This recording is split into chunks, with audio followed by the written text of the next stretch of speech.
Friends, आज हम लोग क्लास 12 वाले विद्यार्थी को न्यूमेरिकल्स चैप्टर 2 यानी इलेक्ट्रिक फील्ड से जुड़े हुए हम लोग न्यूमेरिकल्स को देखेंगे। इससे पहले वाले वीडियो में आप लोग इलेक्ट्रिक फील्ड के सारे थ्योरी को पढ़ लिए होंगे, उम्मीद करते हैं उसको मेमोराइज कर लिए होंगे, याद कर लिए होंगे। आज हम लोग उससे जुड़े हुए न्यूमेरिकल्स को देखेंगे। तो आइए, पहला प्रॉब्लम क्या कहता है। प्रॉब्लम नंबर 1 कहता है किसी पॉइंट चार्ज, कोई पॉइंट चार्ज है, बिंदु आवेश है, पॉइंट चार्ज जिसका मान 2 कूलम है। जिसका मान कितना दिया हुआ है? 2 कूलम है। पी पॉइंट के 10 मीटर के डिस्टेंस से है। जो पी पॉइंट है उससे कितने मीटर के डिस्टेंस पर है? 10 मीटर के डिस्टेंस पर है। तो इलेक्ट्रिक फील्ड का मान क्या है? देखिए, हम लोग फर्स्ट ऑफ ऑल क्या करते हैं, सभी विद्यार्थी ध्यान देंगे। हम लोग फर्स्ट ऑफ ऑल क्या करते हैं, सॉल्यूशन लिखते हैं मेरे बच्चे, और फिर लिखते हैं उसके बाद गिवन डाटा। अब इसको सॉल्व करने से पहले हम कुछ विशेष बातों को बताना चाहते हैं। देखिए, ये जो न्यूमेरिकल्स, जो भी न्यूमेरिकल्स आप लोग को बताते हैं थ्योरी के बाद, वो numericals CBSE, BSEB, NEET, medical, engineering, air force, navy सभी विद्यार्थियों के लिए है। इसलिए मेरे बच्चे ध्यान देंगे कि जो न्यूमेरिकल्स हम लिखते हैं वो इंग्लिश में भी रहता है और हिंदी में भी रहता है। यानी बीच में इंग्लिश भी उसको पॉइंट कर देते हैं और हिंदी को भी पॉइंट कर देते हैं, और उसे दोनों मीडियम में समझाने का प्रयत्न करते हैं। इसलिए दोनों तरह के मीडियम के विद्यार्थी के लिए ये क्या है, इम्पोर्टेंट है। अब हम लोग अधिक न्यूमेरिकल्स के लिए किस बुक का फॉलो करते हैं, तो ध्यान रखिएगा, सबसे अच्छा बुक आपका NCERT है। बिहार सरकार की बुक, भारत सरकार की जो बुक है NCERT। अगर हिंदी मीडियम वाले विद्यार्थी हैं तो वो BTBC करके आएगा, यानी वो भी NCERT का ही हिंदी में लिखा हुआ रहेगा, NCERT बोल के आप ले सकते हैं। और जो CBSE के स्टूडेंट्स हैं उसमें NCERT पूरी तरह से लिखा रहता है, वो सबसे बेस्ट बुक है। उसके अलावा रेफरेंस में आप लोग SC वर्मा और M करीम को रख सकते हैं। चलिए, तो हम लोग सीखते हैं how to solve numericals in physics. Physics में हम लोग न्यूमेरिकल को कैसे सॉल्व करते हैं। तो कहता है सॉल्यूशन गिवन डाटा। क्या दिया हुआ है? चार्ज दिया हुआ है। देखिए कितना कूलम, तो 2 कूलम। डिस्टेंस कितना दे दिया है? R = 10 metre. डिस्टेंस कितना दे दिया है? 10 मीटर, 10 मीटर। कहता है इलेक्ट्रिक फील्ड यानी E = वाट ज्ञात करें। तो ध्यान देंगे मेरे बच्चे, इलेक्ट्रिक फील्ड का जो फॉर्मूला होता है पी पॉइंट चार्ज के लिए, इलेक्ट्रिक फील्ड का जो फॉर्मूला होता है पी पॉइंट चार्ज के लिए, हम लोग क्या लिखते हैं, 1/4 पाई एप्सिलॉन नॉट Q/r²। देखिए, इलेक्ट्रिक फील्ड का बहुत सारा फॉर्मूला है, लेकिन उस बहुत सारे फॉर्मूला में हम कैसे पकड़ेंगे कि एक फॉर्मूला से ही ये न्यूमेरिकल्स बनेगा, ये सबसे बड़ी बात है। तो देखिए, इसके लिए देखिए डाटा को देखना होगा। डाटा क्या दिया हुआ? Q दिया हुआ, R दिया हुआ। तो Q और R आप पूरे फॉर्मूला में देखिएगा तो इसी में आपको Q और R आपको मिलेगा। इसलिए उस फॉर्मूला को हम लोग चूज करके वहाँ से निकाल के आप करेंगे बस। तो पकड़ने का ही तरीका कि डाटा में क्या दिया हुआ। इसीलिए सबसे पहले हम लोग क्या लिखते हैं, गिवन डाटा। अब हम लोग सॉल्व करेंगे। ये इतना फिजिक्स का काम था, ये फिजिक्स का काम खत्म हो गया, भौतिकी का काम खत्म हो गया। अब आपका मैथमेटिक्स का दिमाग इसमें अप्लाई करना होगा। तो क्या करते हैं मेरे बच्चे, ध्यान दीजिए। तो E = 1/4 पाई एप्सिलॉन नॉट का वैल्यू होता है 9 × 10⁹ इंटू Q का वैल्यू दिया हुआ है 2 कूलम। डिस्टेंस आपका दिया हुआ है 10 मीटर, तो मीटर है, स्क्वायर है 10 × 10। अब देखिए, गुना भाग आपको करना है, तो क्या हो जाएगा, 9 दूनी 18/100 इंटू 10⁻9। अब 2 शून्य से इसको काट दिए तो कट जाएगा 9, तो बचेगा कितना, 7। तो कितना हो जाएगा मेरे बच्चे, 18 × 10⁻7। अब मात्रक होता है न्यूटन पर कूलम। ये आपका हो गया आंसर। अब देखेंगे हम लोग प्रॉब्लम नंबर 2, न्यूमेरिकल्स का प्रॉब्लम नंबर 2। कहता है 3 सेंटीमीटर के डिस्टेंस पर, कितना सेंटीमीटर के डिस्टेंस पर, तो 3 सेंटीमीटर के डिस्टेंस पर कोई पॉइंट चार्ज है। कोई क्या है, पॉइंट चार्ज है, पी पॉइंट चार्ज है, यानी सोर्स पॉइंट है। कहता है जिसका मान यानी वैल्यू आपका दिया हुआ है 3 × 10⁻⁹ कूलम। तो इलेक्ट्रिक इंटेंसिटी का वैल्यू ज्ञात करें। आइए देखते हैं मेरे बच्चे, सॉल्यूशन गिवन डाटा। देखिए डिस्टेंस दे दिया, डिस्टेंस का वैल्यू जो दिया हुआ है पहले लिख देंगे 3 सेंटीमीटर। अब देखिए ये सेंटीमीटर है, तो सेंटीमीटर को हम लोग सबसे पहले किस में बदलते हैं मेरे बच्चे, मीटर में। तो क्या करेंगे हम लोग, इसे 100 से डिवाइड करेंगे, यानी पावर के रूप में इस तरह से हम लोग लिख दिए। ये निकल गया आपका आर का वैल्यू। कितना दिया हुआ, पॉइंट चार्ज, यानी क्यू का वैल्यू कितना दिया हुआ है, 3 × 10⁻⁹ कूलम। कहता इलेक्ट्रिक इंटेंसिटी, देखिए हम लोग थ्योरी में पढ़े थे कि इलेक्ट्रिक फील्ड को electric intensity, electric field intensity, field strength कहते हैं। तो देखिए यहाँ पर E = आपका y, फॉर्मूला आप लोग को मालूम है, क्या फॉर्मूला है, तो E = 1/4πε0 Q/r²। क्यों, Q दिया हुआ और R दिया हुआ, इसलिए E = 9 × 10⁻⁹। Q का वैल्यू दिया हुआ है मेरे बच्चे 3 × 10⁻⁹, R² यानी R का वैल्यू दिया हुआ है 3 × 10⁻⁻2 और 3 × 10⁻⁻2। 3 से 3 कैंसिल, 3:3 यानी 3 × 9, और ये -9 ये +9 कैंसिल, तो E = आपका आ जाएगा है ना 10⁻² और -2 -4 यानी 10⁻⁴ न्यूटन पर। ये आपका हो गया आंसर। आइए हम लोग अब चलते हैं प्रॉब्लम नंबर 3 में। देखिए प्रॉब्लम नंबर 3 मेरे बच्चे ध्यान से देखिएगा। प्रॉब्लम नंबर 3 इस तरह के जो क्वेश्चन है बहुत सारे एग्जाम में, सभी तरह के एग्जाम में इस तरह के क्वेश्चंस को बहुत बार पूछा गया है। तो इस क्वेश्चंस को समझते हैं और ध्यान से सीखने का प्रयत्न आप लोग करेंगे। आइए हम लोग चलते हैं प्रॉब्लम नंबर सॉल्यूशन। कहता है टू चार्जेज मतलब 2 आवेश, 4 माइक्रोकूलम एंड 16 माइक्रोकूलम। तो लिखते चलिए Q1 = 4 माइक्रोकूलम, चेंज कर दीजिए मेरे बच्चे 4 × 10⁻⁻6 कूलम, क्योंकि आप लोग जानते हैं 1 माइक्रोन = 10⁻⁻6 होता है। Q2 का वैल्यू कितना दे दिया, चूंकि 2 चार्ज है इसलिए उसका भी वैल्यू दे दिया आपका 16 माइक्रोकूलम। इसको भी चेंज कर लीजिए 16 × 10⁻⁻6 कूलम। अब कहता है जो 30 सेंटीमीटर के डिस्टेंस पर है, देखिए दूरी दोनों के यानी Q1 और Q2 के बीच की दूरी कितना दे दिया, 30 सेंटीमीटर। तो बदल लीजिए मीटर में 100 से डिवाइड कर दीजिएगा तो 0.3 मीटर आपका आ जाएगा। कहता है स्मॉलर चार्ज से कितनी दूरी पर इलेक्ट्रिक इंटेंसिटी 0 हो जाएगी। देखिए बहुत बढ़िया क्वेश्चन है मेरे बच्चे, है ना। क्वेश्चंस का पैटर्न चेंज हो गया, अब इसमें दिमाग से सोचना है और समझना है।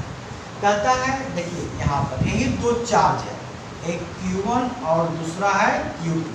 ये दोनों के बीच की जो दूरी है वो आपका 30 सेंटीमीटर भी ले सकते हैं और नहीं तो 0.3, जो लेना है ले लीजिए मेरे बच्चे, कोई दिक्कत उससे आपको नहीं होगी, है ना। ले लिए 0.3 मीटर, Q1 हो गया Q2 हो गया। अब इसके नीचे रखा था स्मॉलर चार्ज। अब आप ही लोग डिसाइड करके बताइए Q1 और Q2 में स्मॉलर कौन है और ग्रेटर कौन है। तो सिंपल है, 4 छोटा होगा स्मॉलर होगा और 16 यानी 16 जो है वो बड़ा होगा। तो कहता है स्मॉलर चार्ज से, तो छोटा चार्ज कौन है Q1, यानी Q1 से कितनी दूरी पर, कितना दूरी पर। अब यहाँ से यहाँ तक जो 0.3 मीटर है उसी के बीच में कितनी दूरी पर इलेक्ट्रिक इंटेंसिटी जो है यानी विद्युत क्षेत्र जो है, विद्युत तीव्रता जो है वो 0 हो जाएगी। आइए अब यहाँ पर डायरेक्शन, क्योंकि इलेक्ट्रिक फील्ड में मैग्नीट्यूड भी होता है और डायरेक्शन भी होता है, तो अब इसके डायरेक्शन पर डिपेंड करेगा कहाँ पर 0 होता है। तो मान लेते हैं कि इस पॉइंट पर आकर के इलेक्ट्रिक फील्ड 0 हो गया, तो मान लेने से नहीं होगा, इसको दिखाना होगा। तो आइए दिखाते हैं। ये देखिए पॉइंट चार्ज है। अब पॉइंट चार्ज जो होता है वो हमेशा क्या होता है, धनात्मक, पॉजिटिव होता है। अब ये भी पॉजिटिव है, ये भी पॉजिटिव है और ये भी पॉजिटिव है। अब देखते हैं यहाँ पर कि जीरो होता है कि नहीं। बीच में एकदम मिडिल पॉइंट पर नहीं लेना है। अगर हम मिडिल पॉइंट पर अब ये डिसाइड कर लेंगे, ध्यान देंगे मेरे बच्चे, अगर हम इसको मिडिल पॉइंट पर अपने से डिसाइड कर लेंगे तो 0.3 यानी 30 सेंटीमीटर का आधा क्या हो जाएगा 15 सेंटीमीटर। तो मिडिल पॉइंट पर ये नहीं बोल रहा है, कह रहा है स्मॉलर चार्ज से कितनी दूरी पर, आपको वो दूरी ज्ञात करना है, यानी वो जो वैल्यू x मानेंगे उसको निकालना है कि कहाँ पर जाके ये जीरो होगा, वो हमको मालूम नहीं है। उसी x का वैल्यू आपको निकालना पड़ेगा। तो देखिए ध्यान से देखिए, मान लेते हैं कि इस डिस्टेंस पर आकर के जो है ना इलेक्ट्रिक फील्ड जीरो हो गया। तो सिर्फ मानने से नहीं होगा, जैसे कि हम पहले कहे थे, तो देख लेंगे, चेक कर लेंगे जीरो हो रहा है कि नहीं, तो लगाएंगे। तो आइए, ये प्लस ये भी प्लस, दोनों के बीच क्या होगा रिपल्सन, प्रतिकर्षण। तो प्रतिकर्षण को दूर भगा के दिखाते हैं। तो देखिए इससे दूर भाग गया। अब ये Q2 है, ये भी प्लस है और ये भी पॉइंट चार्ज प्लस है, ये दोनों के बीच भी क्या होगा रिपल्सन। तो रिपल्सन में दूर भागता है, देखिए दूर इस तरह से भाग गया।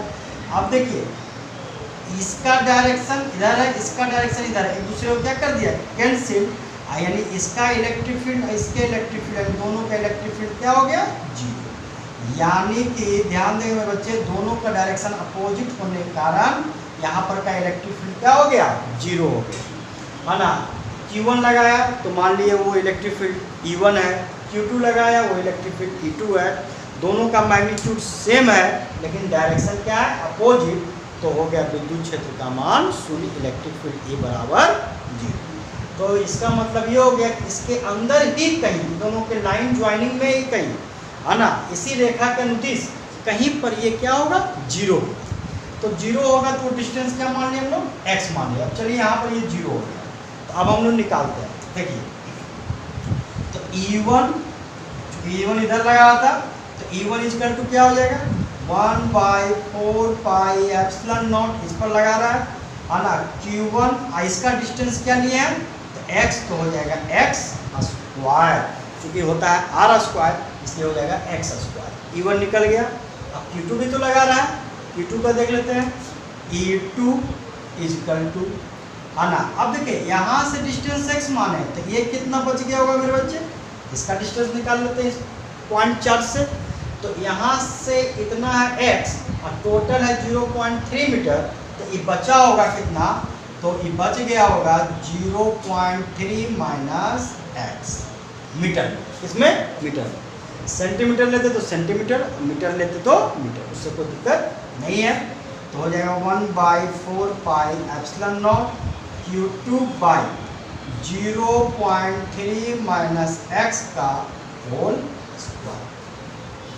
अब देखिए E1 निकल गया, E2 निकल गया, है ना, यहाँ से निकाल लिए। अब कहता है टोटल इलेक्ट्रिक फील्ड, क्वेश्चन में भी बोल रहा है, यहाँ पर शून्य भी हो गया। तो टोटल इलेक्ट्रिक फील्ड क्या निकल गया E1, और डायरेक्शन अपोजिट होने के कारण तो हो गया माइनस E2। डायरेक्शन दिखा दीजिए, चूँकि डायरेक्शन को मेंशन किए हैं इसलिए वेक्टर फॉर्म को दिखा दीजिए। अब ये वैल्यू हो गया है जीरो, तो ये वैल्यू जब जीरो हो गया है ना, तो ध्यान देंगे थोड़ा सा, ये वैल्यू जब जीरो हो गया है तो यहाँ पर ये लिखेंगे जीरो बराबर E1 माइनस E2, इसलिए क्या हो गया मेरे बच्चे E1 इक्वल टू E2। अब दोनों का वैल्यू रख दीजिए, तो 1/4 pi epsilon not Q1 by x square equal to 1/4 pi epsilon not Q2 equal to 0.3 minus x का होल स्क्वायर। अब देखिए ये कट गया आपका, Q1 का वैल्यू दिया हुआ है ना 4 माइक्रोकूलम, उसमें भी रहने दे सकते हैं, नहीं तो इसमें कर दीजिए बाई x स्क्वायर। Q2 का वैल्यू है 16 × 10⁻⁻6, ये हो गया 0.3 माइनस x का होल स्क्वायर। ये देखिए ये भी कट गया। अब क्रॉस मल्टीप्लिकेशन करेंगे, क्या कर देंगे हम लोग क्रॉस मल्टीप्लिकेशन। तो देखिएगा ध्यान से कैसे करना है हम लोग क्रॉस मल्टीप्लिकेशन। तो हो जाएगा मेरे बच्चे, है ना, तो 4 0.3 माइनस x का होल स्क्वायर इक्वल टू आपका ये हो गया x स्क्वायर। तो दिक्कत यहाँ तक आप लोग को उम्मीद करते हैं समझने में कोई तरह का दिक्कत नहीं हुआ होगा। अब हम लोग इसको सॉल्व करते हैं, इसको हम लोग क्या करते हैं सॉल्व करते हैं। तो है ना, ये भी एक्स स्क्वायर है, ये देखिए 0.3 माइनस एक्स का होल स्क्वायर है, ये 4 है। तो क्या हो जाएगा मेरे बच्चे, देखिए सोल्व, तो एक्स इक्वल टू इसका भी रूट कर देते हैं, तो एक्स इक्वल टू 2, ये हो गया 0.3 माइनस एक्स, इसलिए x equal to 0.6 minus 2x, इसको करते हैं इधर, तो x अब प्लस हो जाएगा 2x, तो हो जाएगा मेरे बच्चे 0.6, ये हो गया 3x, ये हो गया 0.6, इसलिए x इक्वल टू 0.6/3 है ना, और आपका 3 दूनी 6 यानी 0.2, यानी x इक्वल टू आ गया 0.2 आपका मीटर, x क्या आ गया 0.2 मीटर। अब देखिए जो x निकला है, यानी जो डिस्टेंस हम लोग लिए थे वो स्मॉलर चार्ज से लिए था, स्मॉलर चार्ज से डिस्टेंस कितना आ गया 0.2, तो लार्जर चार्ज से कितना आ जाएगा, तो लार्जर चार्ज में कितना आ 0.3 माइनस एक्स, तो 0.3 अब माइनस 0.2 तो हो जाएगा 0.1 है ना मीटर, ये हो जाएगा बिग चार्ज से, ये हो जाएगा स्मॉलर चार्ज से, यही आपका हो गया आंसर। देखिए मेरे बच्चे ध्यान से देखिए है ना, एक चीज़ यहाँ पर मिस हुआ है हम लोग से है ना, आपके मनोज सर से, और इवन चूँकि वीडियो चल रहा है तो आप लोग तो बोल नहीं पाएंगे, इसलिए यहाँ पर एक चीज़ छूट गया है। क्या छूट गया है, देखिए है ना, ये 4 चक 16 ये हम लोग काटना जो है भूल गए हैं है ना, इसलिए बारीकी से सॉल्व करने वक्त थोड़ा बारीकी रखेंगे हम लोग। 4 चक 16, अब हम लोग क्रॉस मल्टीप्लिकेशन करेंगे तो ये नहीं रहेगा, इधर बचेगा आपका 4x², ये 4 चक 16 हम लोग जो है ना काटने वक्त जो है भूल गए थे, ध्यान से उठ गया था, तो हम लोग सॉल्व कर दिए थे, लेकिन आप लोग ध्यान दीजिएगा, ये 4 चक 16 काटने के बाद 0.3 माइनस एक्स का whole square equal to 4x² होगा है ना। अब हम लोग सॉल्व कर सकते हैं इसको, तो क्या हो जाएगा, रूट कर देंगे, दोनों तरफ क्या कर देंगे रूट है ना, ऑन बोथ साइड क्या करने पर रूट करने पर, क्या करने पर रूट करने पर, दोनों तरफ क्या करने पर रूट कर देंगे, तो हो जाएगा मेरे बच्चे 0.3 माइनस एक्स, और ये हो जाएगा 2x, x को इधर कर दीजिए, तो 0.3 equal to 2x plus x, तो हो जाएगा 3x इक्वल टू 0.3, इसलिए x इक्वल टू 0.3/3, आगे आपका कितना 0.1, यानी x इक्वल टू हो गया 0.1 मीटर। ये स्मॉलर चार्ज से था, उस समय क्या आया था, ध्यान देंगे थोड़ा सा, उस समय क्या आया था 0.2, क्यों, क्योंकि हम लोग 16 को काटना भूल गए थे। चलिए ये आपका सही हो गया है ना, रूट करने के बाद x का वैल्यू इतना का राइट आंसर। देखेंगे स्टूडेंट्स प्रॉब्लम नंबर 4, देखिए इस तरह के जो प्रॉब्लम है आप लोग को हर तरह के हर टाइप के बुक में आप लोग को मिल जाएगा। इवन आप लोग को जो है ध्यान देंगे, आप लोग को जो है इस तरह के प्रॉब्लम जो है एनी कंपटीशन, कोई भी कंपटीशन में भी इस तरह के क्वेश्चंस क्या हो जाएंगे आपको मिल जाएंगे। तो आइए सीखते हैं इस टाइप के क्वेश्चंस को कैसे सॉल्व किया जाता है। देखिए तो क्या दिया हुआ है, पहले क्वेश्चंस को पढ़ते हैं मेरे बच्चे, ध्यान देंगे क्वेश्चंस क्या कह रहा है। कहता है किसी स्क्वायर के चारों कोनों पर 15 माइक्रोकूलम का चार्ज स्थित है। कोई स्क्वायर है, देखिए स्क्वायर बना दिए है ना, इसका चारों कोना A B C D, चारों कोना पर जो चार्ज है Q का वैल्यू जो है वो कितना दिया हुआ है बच्चे, 15 माइक्रोकूलम चारों कोना पर, यानी QA equal to QB equal to QC equal to QD, और कितना है आपका 15 माइक्रोकूलम, कितना है मेरे बच्चे 15 माइक्रोकूलम है ना। ये 15 माइक्रोकूलम का जो चार्ज है दिया हुआ, कहता है कहाँ पर ज्ञात करना है, तो कहता है स्क्वायर यानी वर्ग के सेंटर पर इलेक्ट्रिक फील्ड का मान ज्ञात करें, यानी इसका जो सेंटर है ये यहाँ पर आपको जो चार्ज स्क्वायर के सेंटर पर आपको क्या ज्ञात करना है, इलेक्ट्रिक फील्ड का मान ज्ञात करना है। तो मान लेते हैं इसका सेंटर ये यहाँ पर क्या है P पॉइंट, कौन सा पॉइंट है मेरे बच्चे P पॉइंट है। अब देखिए ये भी जो है आपका चूंकि 4 आ गया, कितना चार्ज आ गया 4 तो QA QB QC और QD, ये आपका 4 चार्ज है, कितना चार्ज है 4 चार्ज है। अब यहाँ पे चार्ज आपका देखिए 2 से अधिक हो गया है ना, मल्टीपल चार्ज। अब याद कीजिए प्रिंसिपल ऑफ सुपरपोजिशन से, जैसे हम लोग देखते थे है ना, electric field intensity due to distribution of charges, discrete distribution of charges, यानी इसको हम गिन सकते हैं, ये आपका डिस्क्रीट डिस्ट्रीब्यूशन ऑफ चार्ज के थ्योरी पर आधारित है, इसलिए यहाँ पर क्या लगाएंगे हम लोग, प्रिंसिपल ऑफ सुपरपोजिशन। तो आइए पहले डायरेक्शन देखते हैं कि कैसे कैसे लगेगा इस पी पॉइंट पर। देखिए ये भी प्लस है, ये भी प्लस चार्ज है, ये भी सब प्लस चार्ज है, ये भी प्लस, ये भी प्लस है। अब ए जो है पी पर लगाएगा, इसका डायरेक्शन देखिए इधर होगा, ये हो गया ई ए। सी लगाएगा, इसका डायरेक्शन जो होगा इधर होगा, ए सी। बी लगाएगा, बी का डायरेक्शन जो होगा इधर होगा, बी। और डी जो लगाएगा उसका डायरेक्शन जो होगा इधर होगा, ई डी। चारों का जो डायरेक्शन है यानी ई ए का जस्ट अपोजिट है ई सी, और ई बी का जस्ट अपोजिट है आपका ई डी, जस्ट अपोजिट है यानी विपरीत है। तो रिजल्टेंट है ना, resultant electric field, resultant electric field हम लोग कैसे निकालेंगे, तो प्रिंसिपल ऑफ सुपरपोजिशन क्या बोलता है मेरे बच्चे, ध्यान देंगे है ना, ध्यान दीजिएगा। रिजल्टेंट इलेक्ट्रिक फील्ड निकालने के लिए तो लगा दिए वेक्टर ई, सबको हम लोग शुरू में क्या करते हैं, ऐड करते हैं, ई ए, ई बी, ई सी है ना, प्लस ई। अब इसमें हम लोग ध्यान देंगे कि कौन इसके जस्ट विपरीत है, तो जो विपरीत है उसको माइनस में लेंगे, और जिसका डायरेक्शन सेम होगा उसको प्लस में लेंगे। तो देखिए ए का डायरेक्शन अगर प्लस में तो सी का डायरेक्शन क्या हो जाएगा, अपोजिट, और अगर बी का डायरेक्शन लेंगे, डी का डायरेक्शन लेंगे प्लस में, तो बी का डायरेक्शन क्या हो जाएगा, अपोजिट। इसलिए electric field is equal to, तो ई ए अगर पॉजिटिव है, ई ए पॉजिटिव है तो आपका ई बी क्या हो गया, नेगेटिव, और ई सी भी क्या हो गया आपका नेगेटिव, और ई डी क्या हो गया आपका पॉजिटिव।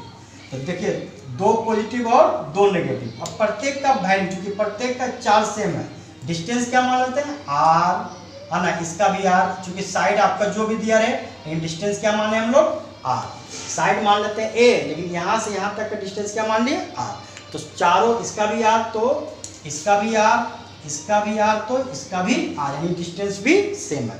इसका मतलब ये हो गया कि इलेक्ट्रिक फील्ड ई ए बराबर इलेक्ट्रिक फील्ड बी बराबर इलेक्ट्रिक फील्ड सी बराबर इलेक्ट्रिक फील्ड डी आपका हो जाएगा 1/4 pi epsilon not Q by R square. अब यहाँ पर जो हम लोग निकालेंगे, चूंकि आर जो डिस्टेंस दिया हुआ उसका वैल्यू आपको नहीं दिया हुआ है ना, लेकिन मैग्नीट्यूड सबका क्या है, सेम है। तो देखिए इससे क्या आपका पता चल रहा है, तो ई ए ई बी, इसका पूरा वैल्यू क्या मान लेते हैं हम लोग, ई। तो ई ए बराबर भी ई बी बराबर भी ई, ए सी बराबर भी ई डी बराबर भी ई। तो देखिए तो क्या हो जाएगा, 2e अब माइनस 2e, यानी कितना आ गया, 0, है ना। तो ध्यान देंगे मेरे बच्चे, इस तरह के क्वेश्चंस आपको ऑब्जेक्टिव में भी डालता है। आइए हम लोग देखते हैं प्रॉब्लम नंबर 5। मेरे बच्चे ध्यान से देखिए जी, ये जो प्रॉब्लम नंबर 5 है वो आपके इलेक्ट्रिक फील्ड के थ्योरी से ही लिया गया है, यानी इलेक्ट्रिक फील्ड का जो थ्योरी है, जिसमें आप लोग को बताए थे कि कोई स्फीयर है, कोई गोला है जो हॉलो है या सॉलिड है, उसमें पी पॉइंट सरफेस के बाहर है, पी पॉइंट सरफेस के अंदर है, और पी पॉइंट जो है सरफेस पर है। तो यहाँ से आप लोग के थ्योरी से इस क्वेश्चन को लिया गया है। तो देखिए क्या कहता है ये न्यूमेरिकल्स, आइए हम लोग सीखते हैं। कहता है किसी सॉलिड और हॉलो कंडक्टिंग चार्ज स्फीयर, कोई सॉलिड और हॉलो है, वो कंडक्टिंग स्फीयर है, उसका त्रिज्या जो है रेडियस दिया हुआ है 20 सेंटीमीटर, आर का वैल्यू दिया हुआ है, यही आपका है। कहता है इस पर जो चार्ज है वो आपका दिया हुआ है कितना, 40 माइक्रोकूलम। कितना दिया हुआ मेरे बच्चे, 40 माइक्रोकूलम, बदल लीजिए 10⁻⁻6 कूलम, ये दिया हुआ आपका। कहता है क्या, तो यदि पी पॉइंट सतह के बाहर यानी आउटसाइड द सरफेस कितना सेंटीमीटर की दूरी पर, 40 सेंटीमीटर की दूरी पर। तो आइए ए नंबर में चलते हैं। ए का वैल्यू आपका दे दिया है कितना, 40 सेंटीमीटर, ए में आर का वैल्यू दे दिया है, दूरी जो है 40 सेंटीमीटर है। यानी कि 40 गुने 10 पर पावर -2 मीटर। बी नंबर में सतह के अंदर है और सी नंबर में एट द सरफेस यानी सतह पर है। आर का मान 20 सेंटीमीटर, आर भी लिख लीजिए, आर का वैल्यू 20 सेंटीमीटर यानी 20 गुने 10 पर पावर -2 मीटर। तो निकालना है किसका मान मेरे बच्चे? विद्युत क्षेत्र का मान निकालना है। E = 1। तो देखिए ए नंबर में आपका यही है, जो स्फीयर है उस स्फीयर का जो रेडियस है अब P पॉइंट देखिए बाहर है। क्यों? क्योंकि रेडियस है 20 सेंटीमीटर और डिस्टेंस है आपका 40 सेंटीमीटर। इसका मतलब हो गया R > R। तब यहाँ पर आपका इलेक्ट्रिक फील्ड का जो फॉर्मूला लगेगा वो पहला पॉइंट का लगेगा और वो पहला पॉइंट आपका है 1/4 पाई एप्सिलॉन नॉट Q/r²। ए का वैल्यू क्या है मेरे बच्चे? 1/4 पाई एप्सिलॉन नॉट Q/r²। देखिए Q का वैल्यू दिया हुआ है, R का वैल्यू दिया हुआ है, इसका वैल्यू आप लोग जानते हैं, पुट करके आप लोग सॉल्व कर सकते हैं। फिर भी हम इसका वैल्यू रख देते हैं, देख लीजिए थोड़ा सा। तो क्या है मेरे बच्चे, आप लोग अपने सॉल्व कर सकते हैं, अब इसमें कोई समस्या नहीं है। उम्मीद करते हैं बहुत अच्छे से आप लोग सीखे भी होंगे। तो देखिए है ना, तो E = 9 × 10⁻⁹। Q का वैल्यू 40 गुने 10 पर पावर -6 और डिस्टेंस जो है 40 गुने 10 पर पावर -2 और 40 गुने 10 पर पावर -2। काटने के लिए कट जाएगा है ना, 2 2 दूनी 4 ऊपर कर दीजिए +4 में, तब E = 9 बाई नीचे हो गया 40 इंटू 9 में से 6 चल गया तो 3 और ये 4 आपका ऑलरेडी पहुंच चुका है। एक शून्य जिसको भी काट सकते हैं तो बच गया 3 3 3 6। तो आपका हो जाएगा 4 दूनी 8 4 दूनी 8 4 5 20 है ना, और 1 4 दूनी 8 ठीक है, और 10 पर पावर 6 न्यूटन पर कूलम। तो इस तरह से हम लोग सॉल्व कर सकते हैं। ये था ए नंबर। अब बी नंबर में कहता है सतह के अंदर इनसाइड द सरफेस। तो देखिए इनसाइड द सरफेस क्या बोलता है, थोड़ा सा देखेंगे हम लोग। इनसाइड द सरफेस, देखिए सरफेस के अंदर।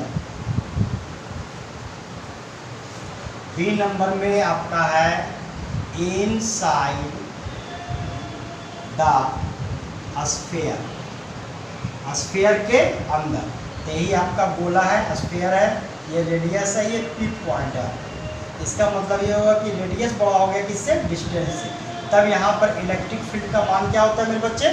0 हो जाता है। क्या हो जाता है? इलेक्ट्रिक फील्ड का वैल्यू 0 हो जाता है। इलेक्ट्रिक फील्ड का वैल्यू क्या हो जाता है? 0 हो जाता है ना।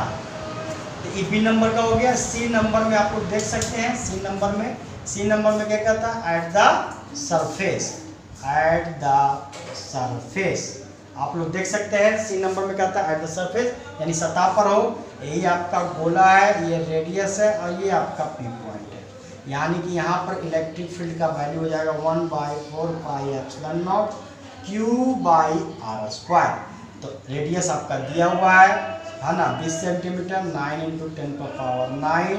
और ये आपका दिया हुआ है 40 गुने 10 पर पावर -6 और ये दिया हुआ है 20 गुने 10 पर पावर -2 इंटू 20 गुने 10 पर पावर -2।